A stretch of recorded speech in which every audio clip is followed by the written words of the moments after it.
Hello YouTube, iTradePeople back here. Today's video I'm going to talk about side deck choices and some popular ideas and trends for this upcoming event coming up this weekend in YCS Toronto. Well, right here I've spread out a couple of cards that I believe is great for side decks now. So let me just go through them real quick. Banisher of the Radiance, DD Crow, Cyber Dragons, Doom Caliber Knights, Thunder Kings, Maxis, Roll Decrees, Deep Prison, Mind Crush, Bottomless, Starlight Road. Let me explain some choices and what I did. First of all, my side deck for my agent build was Starlight Road, double Bottomless, double Mind Crush, double Deep Prison, double Decree, double Thunder King, double Doom Cal, and double Cyber Dragon. Nothing else was in it. I really enjoyed everything except for Starlight Road. The reason why I don't like Starlight Road as much is because I only sided in for Lightsworn and X-Saber, and I only played one Lightsworn that day. I felt as if I could have used a Mystical Space Typhoon instead of that. So let me run through real quick on how each card will deal with what matchups. Banisher of the Radiance right now, I believe, is a weak card. It used to be okay to side in against Frog Monarchs, but right now the only deck that it could possibly be viable against is Lightsworn, but still their monsters are a lot bigger than your Banisher.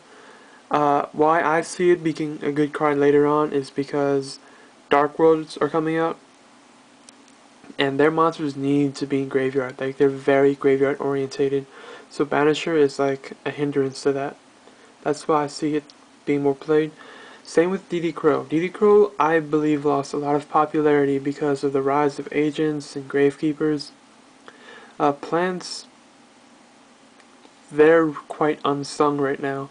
They're still a great deck, but it's not as well spoken. So it's not going to be as graveyard orientated where people can play a triple Pot of Avarice or a double Debris Dragon. So Crow, it's going to be okay because it can remove your opponent's Grapha, the Dark World Dragon, from play.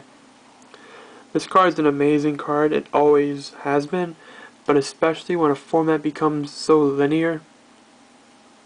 Decks aren't combo orientated anymore. Decks are more summon, play off a small guy, bring out, that way. So Cyber Dragon becomes strong pick against Gladiator Beasts, against Gravekeepers, against Agents. All those decks, Cyber Dragon is a huge monster. He's level 5, you can synchro him with any tuner. He gives you a lot more options, and he gives you the option of playing more than one monster per turn. Doom Caliber Knight is also very strong, because against Agents and Gravekeepers and Gladiator Beasts, because as soon as he hits one monster and destroys it, he becomes an automatic +1, because they can't activate any of their devastating effects. And say I hit a Spy. Spy is a tough card to get rid of in general. Doom Caliber Knight cancels with Spy, and you losing a Doom Caliber Knight versus them losing Gravekeeper Spy, you win in the long run. Thunder King Ryo has to be card of the format right now. It stops the Agent deck almost right in its tracks. Same idea with Gravekeepers. I would side this in almost any matchup, including Lightsworn.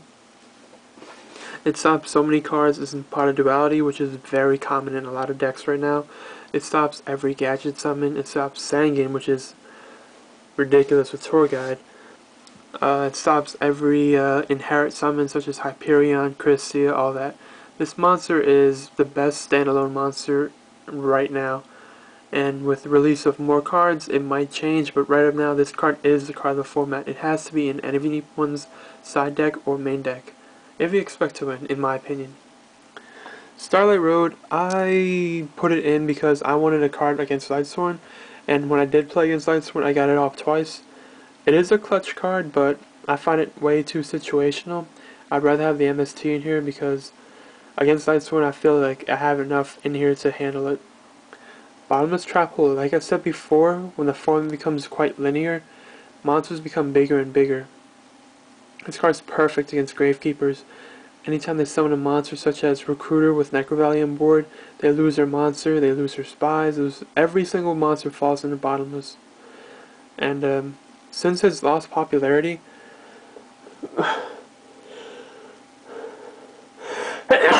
excuse me, sorry. Since it lost popularity, people began to play monsters that are bigger, not worried about bottomless trap hole. This card becomes like a surprise factor. Breakers fall into bottomless trap holes. A lot of monsters do. This card is very good against TGs as well. Rhinos fall into this. Mind Crush is a very powerful card now. First off, it went from being a $10 card when it was at 1, now it's almost $40 for hollow ones. I just got mine. They're pretty. It's very good against any deck that plays Pot of Duality, any deck that has more than one way of knowing cards in hand.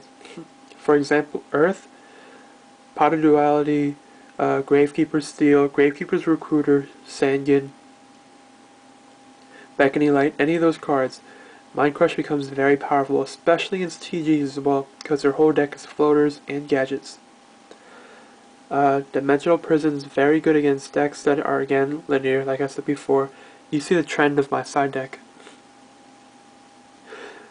Decks like TGs, because they're monsters, like when they play one monster in heavy back row, when they lose their monster and they can't get another one, they have a hard time dealing with the rest of your combos. Because Earth is a floater, a lot of cards are floaters, so they just keep coming and coming. It's also a great answer to Christia, which is a very difficult problem. Christia is almost like an answer, like an auto win.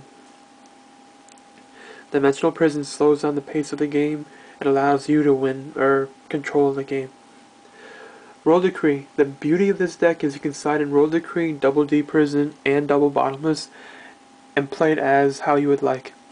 So say your opponent summons the monster, attacks, go D Prison, and you keep your Decree face down, because you know they won't heavy storm when they have heavy back row. You'll flip your Decree when you need to go for game, or you need to waste your Solemn Judgment because you drew your heavy storm, or you have a second Decree set. It just dictates how your opponent is, because it flows really well with your big monsters, but also puts heavy pressure against your opponent to, oh, they have D Prison set or they have Roll Decree set. The last card I want to talk about is Maxi. See, I stocked up on Maxis before plants got big because I just knew this card was really good and it was really low. I believe this card is going to be very good soon. Right now it's not that great because of, again, it only stops one play in the big deck, which is Agents, which is the Venus play. And it'll make them stop paying after the first 500. But aside from that, I don't like to side deck this because, say that play already went off and you draw Maxi afterward, the rest of their decks aren't combo based to bring out a lot of synchros. It's more like single one or special one Hyperion, special one Christia, summon one guy to beat over. Like, it's not that much special summon, but like I know this card is going to be great once more because Roll Pression's banned, and there's no other card that lets you draw this many cards or punish your opponent for making plays like this. So in my opinion, it's going to be a very good card. It might get reprinted, I don't even know, but I have 5, so if anyone wants one, let me know. This is my idea on side decks. This is how I really like, this is the first time I ever really liked my whole side deck. Especially Mind Crush and Thunder King, everything. But any questions, YouTube, let me know. This can be a side deck for anything, including like Gravekeepers. You can side deck the same thing. This is a very good side deck, so in my opinion. So anything, let me know, and see you, YouTube.